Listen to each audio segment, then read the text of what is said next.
Hello everyone, welcome back to my channel. So last we have started chapter planning, right?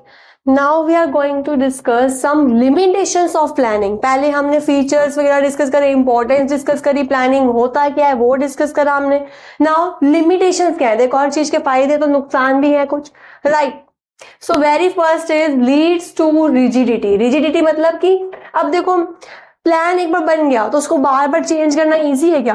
नहीं, rigid है, कहीं कहीं बार बार हम उसको इजीली चेंज नहीं कर सकते. एक प्लान बन गया तो हमने फ्यूचर को अजम करके बनाया था, अजम्पशन से, ठीक है, एक प्लान हमने बनाया था. अब एनवायरमेंट में इतनी जल्दी चेंज आ गया तो प्लान को हम इतनी जल्दी चेंज नहीं कर सकते. It leads to what? Rigidity. ठीक है, प्लानिंग में not work in dynamic environment. हो सकता है वो डायनेमिक एनवायरनमेंट में वर्क ना करे. Dynamic means what? That keeps on changes, frequently changes occurs. अब एनवायरनमेंट में क्या है, इतने जल्दी चेंजेस आते हैं तो मेरी प्लानिंग उसके अकॉर्डिंग कॉप अप ना कर पाए जो हमने प्लान बनाया था. ठीक है, अब एकदम से चेंज आ गया मार्केट सिचुएशन में और प्लान इतनी जल्दी हम चेंज नहीं कर सकते, तो प्लानिंग में not work in dynamic environment. Next is reduces creativity. अब आप कहोगे मैम आपने परसों वाली क्लास में तुम्हें को बताया था कि भाई प्लानिंग प्रमोट करती है क्रिएटिविटी को, तो मैंने क्या बोला था? Promote creativity makes manager creative, innovative, right? तो वो बात तो सही है, मैनेजर प्लान्स वगैरह बनाएगा या फिर एक्सपर्ट्स को हायर करेगा, राइट? तो उसकी तो क्रिएटिविटी इंक्रीज हो रही है. But in case of employees की अगर हम बात करें बच्चे, तो उनकी क्रिएटिविटी तो रिड्यूस ही हो रही है, उनमें तो कुछ इंप्रूवमेंट नहीं हो रही. उनको तो एक प्लान बना के दे दिया और वो ब्लाइंडली उसको फॉलो करते जा रहे हैं, कोई सजेशन देने का हक नहीं है उनके पास. ठीक है, तो कहीं ना कहीं एम्प्लॉयज की क्रिएटिविटी रिड्यूस हो रही है, right? Planning reduces creativity of what? Employees. Involves huge cost. यूं थोड़ी ना कि एक ही मिनट में प्लान बन जाएगा, लो जी भाई हम फ्यूचर को अजम्पशन करेंगे, पास्ट को एक्सपीरियंस करके, पास्ट एक्सपीरियंस के बेसिस पे हम करेंगे. ठीक है, प्लस इसमें खर्चा आएगा इतना सारा, टाइम कंज्यूमिंग भी है ये बहुत सारा, राइट? खर्चा क्या? एक्सपर्ट्स को हायर करते हैं, ठीक है, कुछ एडवर्टीजमेंट वगैरह करनी है तो उस पर खर्चा आएगा, वगैरह वगैरह बहुत सारे. तो it involves huge cost. Next ये आ गया टाइम कंज्यूमिंग. अभी ऊपर वाले पे मैंने बताया था कि टाइम कंज्यूमिंग भी बहुत है. ठीक है, हम प्लान पहले बनाएंगे, सब कुछ पास्ट को हम देखेंगे कि पास्ट में क्या क्या मिस्टेक्स थी, क्या जैसे हमारा एक्सपीरियंस था, फ्यूचर को प्रेडिक्ट करेंगे, एक्सपर्ट्स को हायर करेंगे, ठीक है, फिर रिसोर्सेज एलोकेट करेंगे हम प्लान के अकॉर्डिंग. तो कहीं ना कहीं it is very time consuming plus involves huge cost. ठीक है, और उसके बाद भी क्या लगता है कि जो हमने प्लान बनाया वो सक्सेसफुल रहेगा? जरूरी थोड़ी ना. जो हमने प्लान बनाया था मे बी, गारंटी तो नहीं है कि भाई वो सक्सेसफुल ही रहेगा. मे बी हमने जो एक प्लान बनाया था वो पास्ट में तो काम कर गया बट अब फ्यूचर में ना काम करे, जरूरी थोड़ी ना कि सेम प्लान आज भी काम कर जाएगा. तो planning does not guarantee success. हम सिर्फ प्रेडिक्ट करके एक बनाते हैं, होपफुल रहता है कि भाई हो जाएगा, बट चांसेस पूरे नहीं है कि भाई हमने जो बनाया वो सक्सेसफुल रहेगा. ठीक है, these are some limitations of planning. Okay, now next is what is the process of planning, what are the steps involved in planning. Okay, so there are total 7 steps involved in the planning process. one by one हम step wise discuss करेंगे. तो step number 1 ही हमारे पास होता है setting up of objectives. Setting up of objectives, then developing premises. अभी मैं clearly इसको detail में डिस्कस करूंगी, पहले हम हेडिंग्स लिख लेते हैं. Developing premises. Third, listing alternatives. Alternatives means options. Fourth, evaluating. Fifth, selecting. Sixth, implementing. Seventh, follow up. ये हमारे टोटल 7 स्टेप्स हैं प्लानिंग प्रोसेस में. वन बाय वन हम डिस्कस करते हैं. First of all setting up of objective. जब मैंने planning का टॉपिक शुरू ही किया था तब मैंने ये बताया था planning starts with determination of objective. भाई एक ऑब्जेक्टिव होना तो जरूरी है. जब ऑब्जेक्टिव ही नहीं होगा कि हम किस पर्पस, हमारा कोई गोल ही नहीं है, तो हम किसकी प्लानिंग करेंगे, राइट? सबसे पहले अब इस पॉइंट में हम बताएंगे ऑब्जेक्टिव होता क्या है। Objective are the, simple term से बोलो, objectives are the end result towards which an activity is directed. ठीक है, हमने एक डेफिनेशन लिख दी इसकी, objectives are the end result towards which an activity is directed. ठीक है, planning starts with setting up of objective, there must be an objective, then afterwards planning can be decided, planning process can be started. Okay, and after setting up of objective then also the various method process are decided. जब तक हमारा कोई objective ही नहीं है तो हम process planning किसकी करेंगे, मेथड किसका हम चूज करेंगे, राइट। तो very first is objective.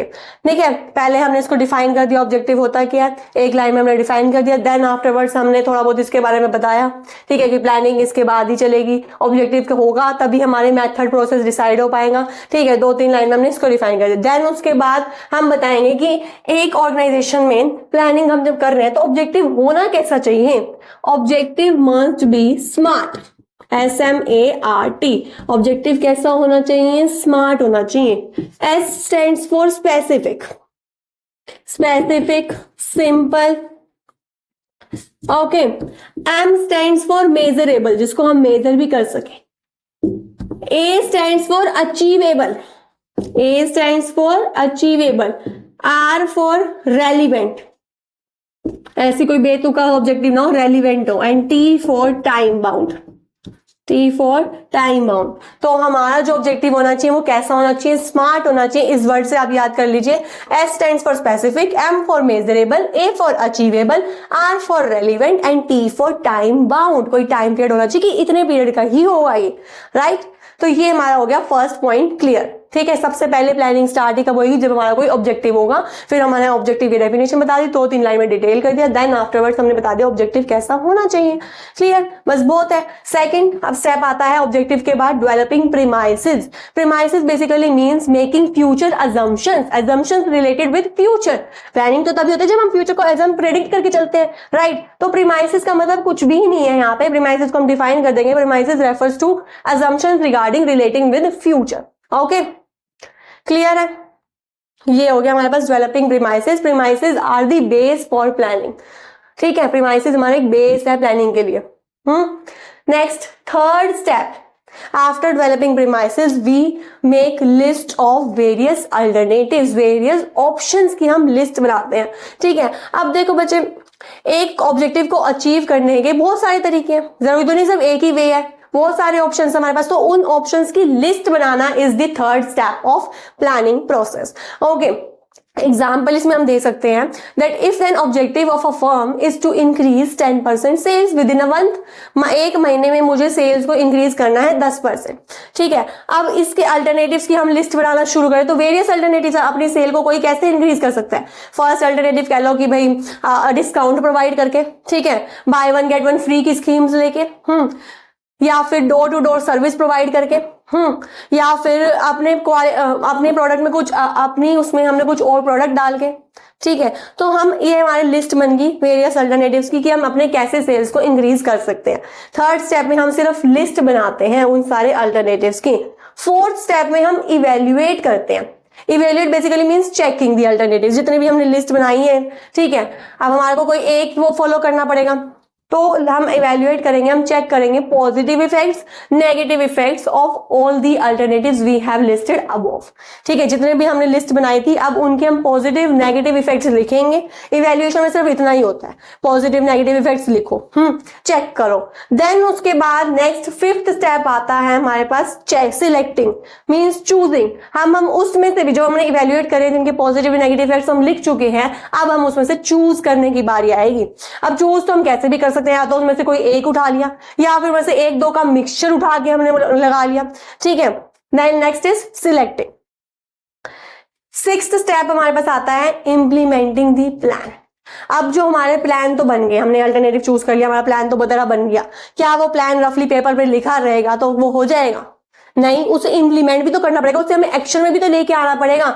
Next step manager जो लेता है that is implementing the plan. ठीक है, इसमें वो क्या करेगा, अपने प्लान को एम्प्लॉय से डिस्कस करेगा, क्योंकि भाई प्लान तो बनवा दिया हमने, मैनेजर थोड़ी ना बैठ के उसको करेगा फुलफिल, उसे अकम्प्लिश हम कब करवा पाएंगे, कब वो प्लान एक्शन में आएगा, जब उसे एम्प्लॉइज करेंगे, राइट। अल्टीमेटली तो उसे एम्प्लॉइज को ही करना है। तो क्लियरली इस स्टेप पे हम क्या करते हैं, क्लियरली हम समझाते हैं किसको, अपने एम्प्लॉइज को, कि भाई हमारा ये प्लान है, ठीक है। फिर एम्प्लॉइज उसी के अकॉर्डिंग वर्क करते हैं। एक पॉइंट तो ये आ जाएगा इसमें कि अपने एम्प्लॉइज से सारा डिस्कस करेंगे, ठीक है। सेकेंड, इसमें हम क्या करेंगे, सारे रिसोर्सेज को एलोकेट करेंगे ना। अब जो जो प्लान के अकॉर्डिंग हमारे को रिसोर्सेज की रिक्वायरमेंट है, हम वो सारे रिसोर्सेज लाके इनको देंगे। तो this is implementing the plan. Last step is follow up, ठीक है। This is very essential element, very essential step. जिसमें कि क्या होता है बच्चे, मैनेजर की duty does not get over after implementing the plan. भाई प्लान तुमने इंप्लीमेंट कर दिया, अब करते रहो, मेरा तो काम खत्म हो गया, ऐसा मैनेजर नहीं कर सकता। मैनेजर उसे कॉन्टिन्यूअसली ऑब्जर्व करेगा, मॉनिटर करेगा प्लान को, कि भाई जैसा हमने प्लान बनाया था उसके अकॉर्डिंग चल भी रहा है या नहीं चल रहा। अगर तो चल रहा है तो ओके है, नहीं चल रहा तो हमें प्लान में इमीडिएटली चेंज करना पड़ेगा, ओके। तो ये हमारा फॉलोअप में होता है। एग्जाम्पल ले लो, भाई मैनेजर ने प्लान बनवाया था, उसने एजम्पशन करी थी कि भाई मार्केट में इन्फ्लेशन रेट चलेगा 5%, लेकिन हुआ क्या, मार्केट में इन्फ्लेशन रेट आ गया 10%।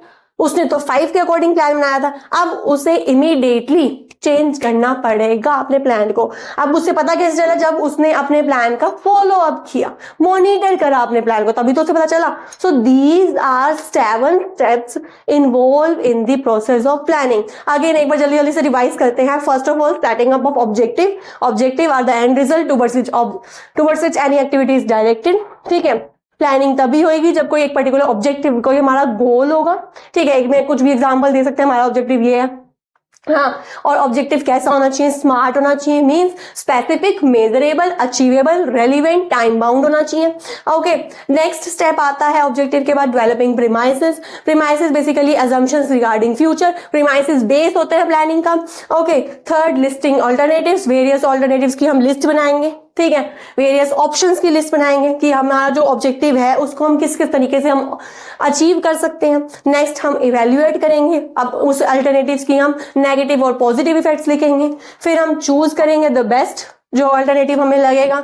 नेक्स्ट अपने प्लान को हम इम्प्लीमेंट एक्शन में लेके आएंगे, अपने एम्प्लॉइज से डिस्कस करेंगे, रिसोर्सेज एलोकेट करेंगे, इसमें यही बातें हमें बतानी है। Last is follow up.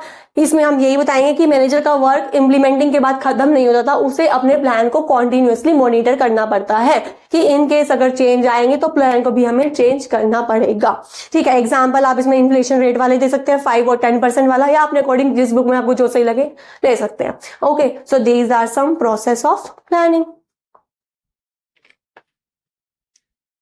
अब बच्चे, प्लान भी हमारे पास 2 तरीके के होते हैं। वन इज, अगर हम प्लान की बात करें तो 2 तरीके के प्लान्स होते हैं।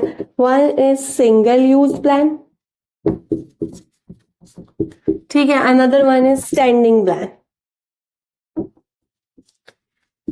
सिंगल यूज प्लान नाम से पता चल रहा है जिसको हम वन टाइम ही यूज कर पाएंगे, बार बार हम उसे रिपीट नहीं कर सकते। ये कुछ यूनिक सिचुएशन के लिए ही बनाए जाते हैं।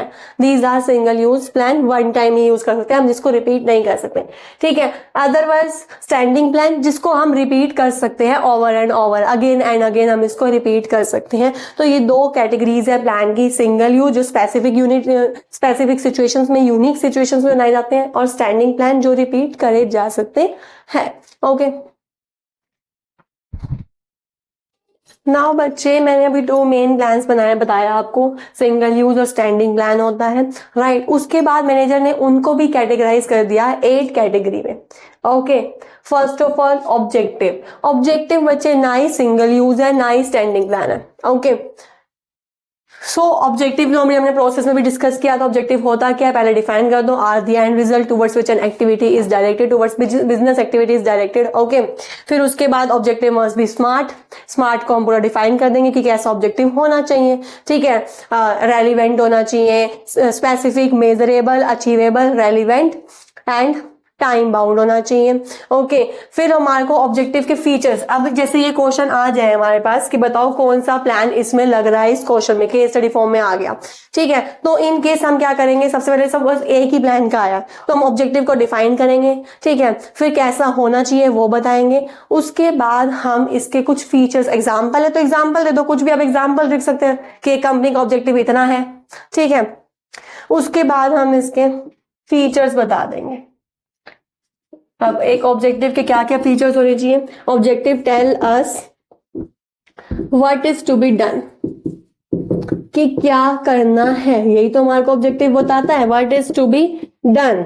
और जनरली जो ऑब्जेक्टिव्स होते हैं are made by top level management. ये कौन डिसाइड करती है? Top level management. Generally cases में टॉप लेवल मैनेजमेंट डिसाइड करती है। ये हमारे को बताते हैं tell us what is to be done, ठीक है। And these are the end result. ये क्या है?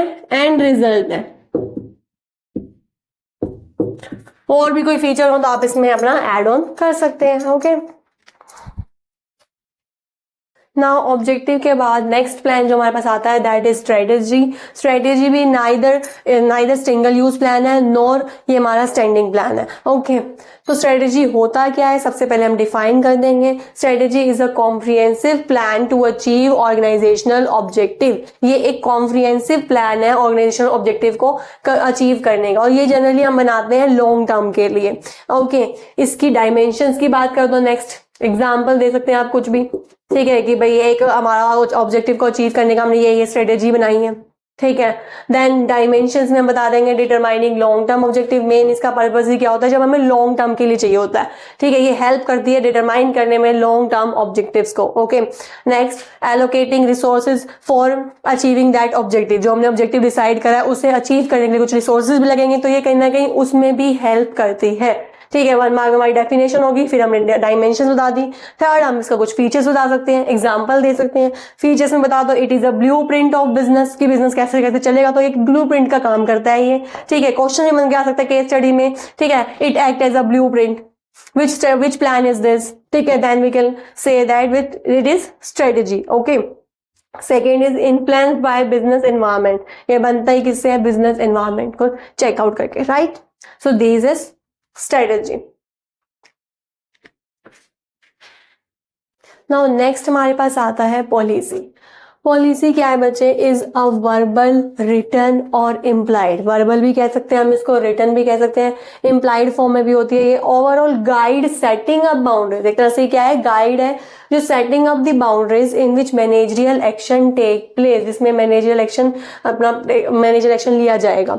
ओके, तो policy is verbal, it can be verbal, it can be written, oral, overall implied guide setting up boundaries in which managerial action take place, ठीक है। Other words में इसको simple terms में define करो तो it can be defined as organisation general response, organisation का response towards a particular problem. एक problem को लेकर ऑर्गेनाइजेशन का कैसा रिस्पॉन्स है, तो वही क्या है? पॉलिसी। सिंपल टर्म्स में तो हम यही बात करेंगे, ठीक है। अब जो पॉलिसी होती है ना, ये सर्व करती है as a guideline for implementing strategy. Strategy को इम्प्लीमेंट करने में ये हेल्प करती है। ओके, फिर इसके कुछ फीचर्स की बात कर देते हैं हम, ठीक है। इसके फीचर्स की बात करें तो बेस्ड ऑन ऑब्जेक्टिव, ये बनाई किस पे जाती है? ऑब्जेक्टिव के बेस पे। ये एक्ट करती है as a guideline for implementing strategy, अभी मैंने ऊपर ही बताया था, वही फीचर में पॉइंट लिख सकते हैं हम, ठीक है। And it defines the broad parameter within which managerial action take place, कि मैनेजर अपना कैसे कैसे मैनेजर का फंक्शन क्या क्या होगा, तो वो पैरामीटर डिफाइन करती है हमारे को पॉलिसी, ठीक है। क्वेश्चन में बन के आ सकता है which defines broad parameter, that is policy. Okay, उसके बाद बच्चे पॉलिसी 2 टाइप्स की होती हैं। आप इस क्वेश्चन में ये भी डिफाइन कर सकते हैं, आपको क्वेश्चन और अच्छा अट्रैक्टिव लगेगा, ठीक है। Major policy, another one is minor policy. What is major policy? Major policy that is known to the outsider, जो हम आउटसाइडर को बता सकते हैं, कुछ ऐसे उसमें हार्मफुल नहीं है, ठीक है। एग्जाम्पल ले लो, कंपनी की सेल पॉलिसी क्या है, बाहर वालों को पता है, इट्स ओके, कोई बात नहीं, उनको भी तो पता होना चाहिए ना, ठीक है, कस्टमर को पता होना चाहिए, तो दैट इज मेजर पॉलिसी। जो आउटसाइडर को पता हो तो कोई नुकसान वाली बात नहीं है। Minor policy which are known to just the internal managers, internal management को, जो इंटरनल हमारे एम्प्लॉइज वगैरह ना, सिर्फ उनको ही पता है। लाइक परफॉर्मेंस अप्रेजल हो गया, ठीक है, कितना पे इंक्रीज होगा, तो जो अंदर की बातें सिर्फ अंदर के लोगों को पता होगी, दैट इज माइनर पॉलिसी, ठीक है। इसी के साथ हमारी एक और प्लान होता है खत्म, that is policy. Now next is procedure. Procedure हमारा स्टैंडिंग प्लान में आता है. ओके, तो what is procedure? Are required steps establish in advance, जो हम पहले ही डिसाइड कर लेते हैं to handle future conditions. Okay, basically हम कह सकते हैं sequence of steps, like school में एडमिशन प्रोसेस. ठीक है, प्रोसीजर होता है पूरा, पहले हमें फॉर्म फिल करना होगा, डिटेल्स देनी होगी, इंटरव्यू होगा वगैरह वगैरह. तो एक पूरा प्रोसेस है, पूरा प्रोसीजर पहले से ही डिसाइडेड है, राइट. इसमें हम ये स्कूल एडमिशन वाला एग्जांपल दे सकते हैं. फिर कुछ हम इसके फीचर्स की बात करें तो क्या है, सीक्वेंस ऑफ स्टेप्स है, वेरियस स्टेप्स होते हैं हमारे पास. जनरली फॉर इनसाइडर्स होते हैं, प्रॉपर क्रोनोलॉजिकल ऑर्डर में होते हैं. ठीक है, दैट इज प्रोसीजर. ये भी किसमें आता है? स्टैंडिंग प्लान में. Okay, next is method. ये भी हमारा क्या है? स्टैंडिंग प्लान में होता है. ठीक है, it can be defined as systematic way of doing job. एक प्रॉपर सिस्टमैटिक वे है जॉब को करने का. The manager decide in advance common way of doing job. पहले ही डिसाइड हो जाएगा कि क्या हमारा कॉमन वे रहेगा. ठीक है, इससे क्या होगा कि कोई डाउट नहीं रहेगा. Simplification, no doubt in the mind of employees. ठीक है, एक सिंप्लीफिकेशन ऑफ टास्क हो जाएगा, बिल्कुल हमारी जॉब सिंपल बन जाएगी. ठीक है, स्टैंडर्डाइजेशन हो जाएगा. Act as an guide for employ. Okay, uniformity लेके आएगा. Proper method saves time, money, effort. ये हमारा टाइम सेव करेगा. ठीक है, मनी, एफर्ट सब कुछ हमारा सेव होगा और हमारी एफिशिएंसी कहीं ना कहीं इंक्रीज हो जाएगी. ठीक है, जैसे कि आप एग्जांपल ले लो, फर्म अपने एम्प्लॉइज को ट्रेन करने के लिए तो वेरियस मेथड इन्वॉल्व करती है. एग्जांपल की भाई on the job training method या off the job training method, depend करता है हमारा नेचर ऑफ जॉब पे. ठीक है, तो this is method. Next is rule. Again, standing plan is a type of plan which specify, which tells action that must or must not be taken. क्या हमें करना है, क्या नहीं करना, what to do and what not to do. ठीक है, these are some code of conduct. ठीक है, जो कि essential होता है डिसिप्लिन मेंटेन करने के लिए. ठीक है, एग्जांपल की भाई no smoking in a factory is a rule. वहां का रूल है. ठीक है, तो ये तो फॉलो करना ही करना पड़ेगा. अगर हम फॉलो नहीं करते तो स्ट्रिक्ट एक्शन लिया जाएगा. That is rule. Again a standing plan. Next is programme. ये हमारा बचा है single use plan. Okay, are the combination. क्या है ये? कॉम्बिनेशन है ऑब्जेक्टिव्स का, पॉलिसीज का, प्रोसीजर्स का, रूल्स का. इन सबको मिला के ही प्रोग्राम बनता है. ठीक है, these are made to get systematic working. एक प्रॉपर सिस्टमेटिक एक सीक्वेंस में काम चल सके तो प्रोग्राम. लाइक एग्जांपल है, स्कूल में एनुअल डे फंक्शन है. ठीक है, तो इसमें क्या होगा, जो मेन प्लान होगा वो तो टॉप लेवल मैनेजमेंट बनाएगी, लेकिन बाकी जो प्लान होंगे वो सपोर्टिव वाले, वो सारे मिडिल लोअर सब बनाएंगे. Okay, example annual day function आ गया. Features, it is a combination. सबसे पहले तो यही बता दिया, कॉम्बिनेशन है ऑब्जेक्टिव, रूल, पॉलिसी का. फिर ये डिटेल स्टेटमेंट है ऑफ अ प्रोजेक्ट. ठीक है, क्या प्रोजेक्ट हमारा, कैसे हमारा कौन कौन क्या डील करेगा, तो पूरी स्टेटमेंट होती है. ये वेरियस एक्टिविटीज के लिए बनता है and it leads to systematic working. Okay, now last that is budget. ये भी अगेन सिंगल यूज प्लान है. Is a statement. ये एक स्टेटमेंट है ऑफ एक्सपेक्टेड रिजल्ट. क्या हमारा रिजल्ट होगा, पर ये हम एक्सप्रेस करते हैं इन न्यूमेरिकल टर्म्स, इन नंबर की फॉर्म में. ठीक है, दैट इज बजट. एग्जाम्पल ले लो, हमारा सेल बजट है, sales in unit 1 lakh rupees है एंड प्राइस पर यूनिट का है ₹20. ठीक है, नाउ टोटल बजट आ जाएगा हमारा 20 लाख. यही हमारा बजट है, इसी में हमारे को सब कुछ कवर करना पड़ेगा. तो कहीं ना कहीं बजट क्या करता है, एक्ट एज कंट्रोलिंग डिवाइस. ठीक है, कि भाई इतना ही बजट है, हमारे को सारा खर्चा इसी के अंडर अंडर ही करना है. कंट्रोलिंग डिवाइस ये एक स्टैंडर्ड फिक्स कर देता है for measuring and for comparing the actual performance. Okay, that's it for today. इसी के साथ हमारा चैप्टर होता है over. Thanks for watching. Bye bye.